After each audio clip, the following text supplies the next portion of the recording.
저녁에 비다운 비가 내렸습니다. 봄철 내내 이어진 가뭄에 지쳐가던 농민들에게는 말 그대로 단비였습니다.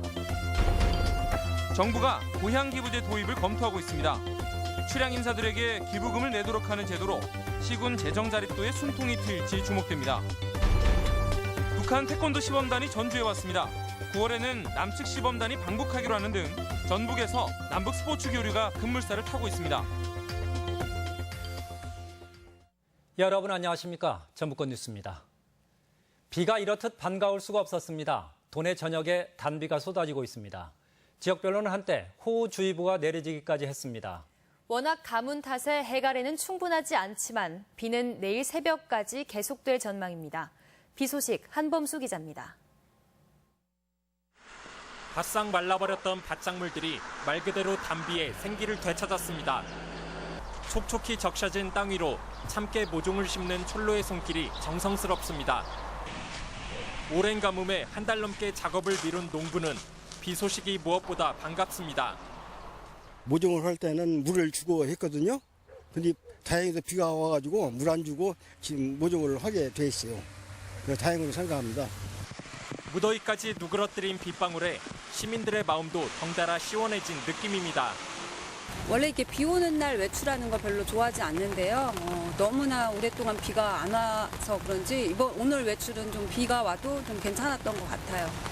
오후부터 내리기 시작한 비로 도내 대부분 지역에서 평균 30mm가 넘는 강우량을 기록했으며 고창 심원은 시간당 30mm가 넘는 비가 쏟아져 오후 한때 호우주의보가 내려지기도 했고 전주와 임실, 김제, 완주는 현재 호우주의보가 내려진 상태입니다. 비는 내일 새벽까지 많은 곳은 40mm가량 더 내릴 것으로 보여 완벽한 해갈은 아니어도 농사 전반에 도움이 될 전망입니다. 비와 함께 폭염도 기세가 꺾였습니다.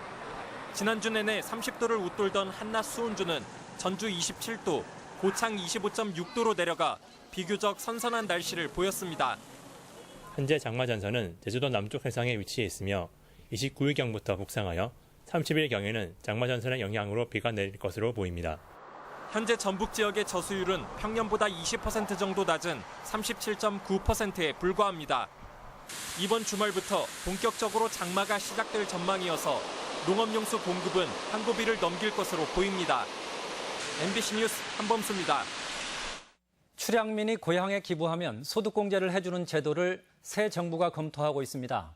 출향 인사가 많은 도내에 특히 성과가 기대되면서 실제 도입 여부가 관심입니다. 이종휴 기자입니다.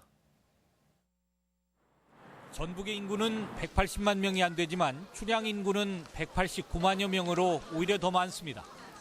고향 전북을 떠난 사람들은 대부분 수도권에서 거주하는 탓에 수도권과 지방은 경제적 격차가 커지고 있습니다. 이를 해소하기 위해 고안된 것이 고향 기부제입니다. 출향 인사들이 고향에 기부금을 내도록 유도하는 제도인데 우리처럼 지방 소멸 위기에 맞닥뜨린 일본은 2008년부터 운영 중입니다. 동일본 대진이 일어난 다음에 뭔가 고향에다가 뭔가 좋은 일을 한번 해보자. 이렇게 어려운데 도와주자라고 해서 그 이후로 급격하게 늘어났습니다. 국정기획자문위원회가 새 정부의 고향 기부제 도입을 건의할 방침입니다. 출향 인사가 고향에 기부금을 내면 다음 해에 소득공제 혜택을 주는 방식이 유력한 것으로 알려졌습니다. 연구 결과 출향 인사 중 100만 명 정도를 경제활동 인구로 잡고 이 가운데 기부 의사가 있는 사람만 동참하더라도 연간 374억 원의 지방세 증대 효과가 있을 것이란 추정입니다. 지금 현재 재원이 부족해서 다른 사업을 못하고 있는 데에 투자를 해서 충분히 지역 활력을 위한 활성화 사업이 가능할 거라고 봤습니다. 실제 전북도의회 설문조사에서 출향 인사 4명 중에 1명꼴인 24.4%가 기부에 동참하겠다고 응답했을 만큼 성공 가능성이 있습니다. 나를 낳아준 고향에 내고 다른 데서 공제를 받기 때문에 자기가 내야 될 세금을 지정한다는 데에 대해서 그리고 그게 특히 고향이라는 데에 대해서 굉장히 향수를 자극하는. 고향 기부는 지방세수 증대와 동시에 국세는 그만큼 감소하기 때문에 정부가 미온적이었지만 새 정부는 도입을 결정해 지방분권의 마중물 역할이 기대됩니다. MBC 뉴스 이종휴입니다. 전라북도에 따르면 최근 새만금 개발청이 새만금 사업의 지역업체를 의무적으로 포함시키는 우대 기준을 마련해 7월 중 고시할 예정이어서 다음 달 발주 예정인 신항만 진입도로 공사부터 효과가 기대됩니다. 새만금 개발청은 지역업체를 30%가량 포함시켜야 최고점을 받을 수 있는 입찰 개선안을 마련해 현재 정부와 협의 중입니다. 무주 세계 태권도 선수권 대회는 남북 교류와 화해의 현장이기도 합니다. 무주를 찾은 북한의 태권도 시범단이 우리 측과 합동 시범으로 감동을 선사했습니다. 유룡 기자의 보도입니다.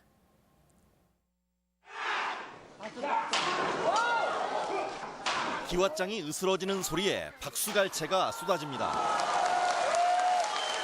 차력 못지않은 강인한 체력, 이어지는 강목 공격에도 꿈쩍하지 않습니다.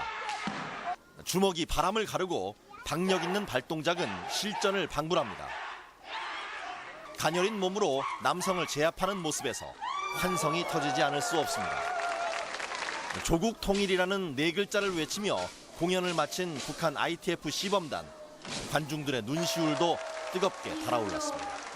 우리가 항상 한 민족이라고 하잖아요. 그분들이 우리와 함께 한 공간에서 이렇게 같이 나눌 수 있다는 게 너무 감동적이었어요. 남측의 WTF 시범단도 북한의 헌신적인 태권도 사랑에 멋진 무대로 화답했습니다. 남북이 한데 어울리면서 오랜만에 우리는 하나다라는 함성이 울려 퍼졌습니다. 남북관계 너무 안 좋았는데 우리 지역에 새 정부 들어서 처음으로 지금 태권도 시범단이 온 거잖아요. 이게 꼭 남북 화해협력에 물꼬를 트기를 바랍니다. 합동 공연에는 장웅 북한 IOC 위원과 이용선 ITF 국제 태권도 연맹 총재도 방문했는데 동학농민혁명의 고장임을 언급할 정도로 전북에 대한 깊은 이해를 표시하기도 했습니다. 농민봉기, 정부를 무색해하는 이 기관을 설정하고 그리고 유지하지 않았어도 아주 애국심 많고. 한민족의 스포츠인 태권도로 전라북도에서 하나가 된 남과 북. 오는 9월 평양에서 열리는 ITF 세계대회 남측의 답방이 이루어질 수 있을지 기대가 커지고 있습니다. MBC 뉴스 유룡입니다. 이렇듯 무주 세계 태권도 선수권 대회에는 보고 즐길 거리가 넘칩니다. 전주에서 셔틀을 타면 무료 경기 관람이 가능하고 풍성한 공연과 행사는 덤입니다. 박연선 기자입니다. 전주역 앞에 마련된 셔틀버스 정류장입니다. 관광객들과 시민들을 태운 무료 버스는 전주역을 떠나 세계 태권도 대회가 열리는 무주로 향합니다. 오고 가는 차편은 하루 6편. 시간 맞춰 정류장에 가면 누구나 무료로 이용할 수 있습니다. 편리한 이동에 만족도도 높습니다. 우선 이제 그 시간 맞춰서 오면 타고 우선 단돈 1,000원이라도 공짜고. 버스는 곧바로 주경기장으로 연결되는데 매표 없이 간단한 소지품 검사만 마치면 경기를 무료로 관람할 수 있습니다. 선수단과 외국인 관광객들에게는 도내 주요 관광지에 버스 투어도 제공되고 있습니다. 이동수단부터 식사, 각종 체험까지 모두 무료로 국가별 자원봉사자에게 신청하면 투어가 가능합니다. 선수단들을 위해서 무료로 무주의 중요한 곳곳을 투어를 하게 되는데요. 특히 이제 서면마을이나 호롱불마을. 부대 행사도 풍성합니다. 야외마당에서는 폐막일까지 판소리와 밴드 공연이 시간대별로 이어지고 직접 태권도 선수가 돼볼 수 있는 가상현실존은 태권도원의 또 다른 즐거움입니다. 세계 최고 수준의 박진감 넘치는 겨루기를 직접 관전하고 자체론 행사도 만나볼 수 있는 기회는 이번 주까지입니다. MBC 뉴스 박연선입니다. 정동영 의원은 지난주 도내 국민의당 의원 6명이 모인 자리에서 당대표를 뽑는 8월 말 전당대회에 출마하겠다고 밝혔으며 의원들은 적극 지원 의사를 밝혔습니다. 국민의당은 대선 직후 유성엽, 김관영 두 의원이 원내대표에 출마했다 낙선하는 등 광주 전남 의원 중심으로 운영되고 있는 상황에서 정 의원의 출마가 불러올 변화에 관심이 모아지고 있습니다. 바른정당 정운천 의원은 오늘 당대표와 최고위원 지명대회에서 이해훈 신임 당대표와 하태경 후보에 이어 3위로 최고위원에 포함됐습니다. 정 의원은 호남 지역에서는 1위를 차지했지만 3선인 이해훈 의원의 벽을 넘지 못했으며 선거 기간 따뜻한 보수와 실용, 민생을 강조했습니다. 교사의 성추행 비리가 터진 부안 사태는 학교 선택권이 없는 현실과도 무관치 않습니다. 교육당국이 뒤늦게 강도 높은 감사와 함께 학교 선택권 보장 방안을 찾고 있습니다.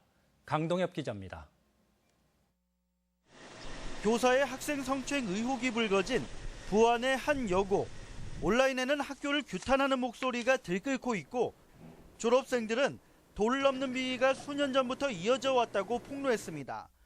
하지만 인문계를 희망하는 부안 지역 여중생들은 선택의 여지 없이 해당 여고에 진학할 수밖에 없습니다. 부안에는 인문계 여자 고등학교가 문제가 된 한 곳밖에 없기 때문입니다. 도교육청은 이 같은 제한적인 선택권을 넓히기로 했습니다.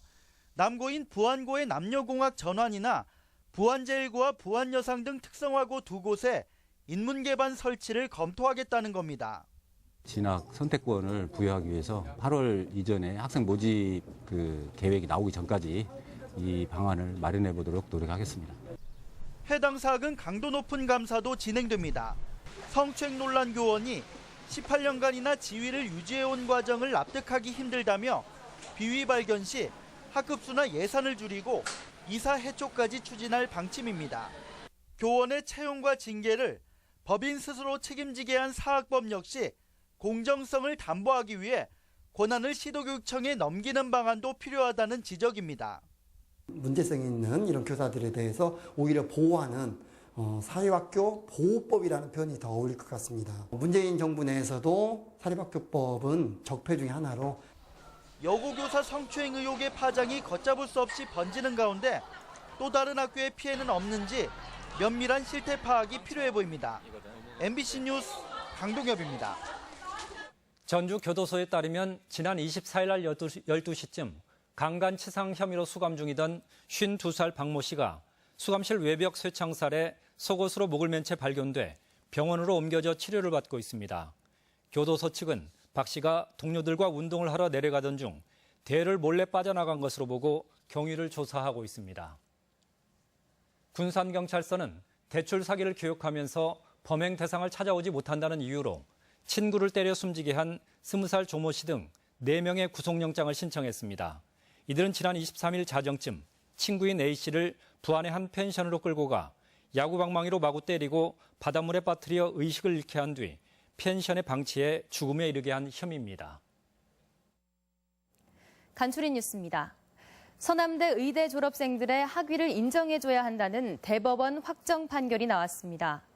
대법원 일부는 임상실습 부족 등을 이유로 졸업생 학위 취소를 결정한 교육부를 상대로 서남학원이 낸 소송에서 임상실습 부족은 학생 책임이 아니라며 원고 승소 판결을 내렸으며 이로써 134명의 의학사 학위가 유지되게 됐습니다.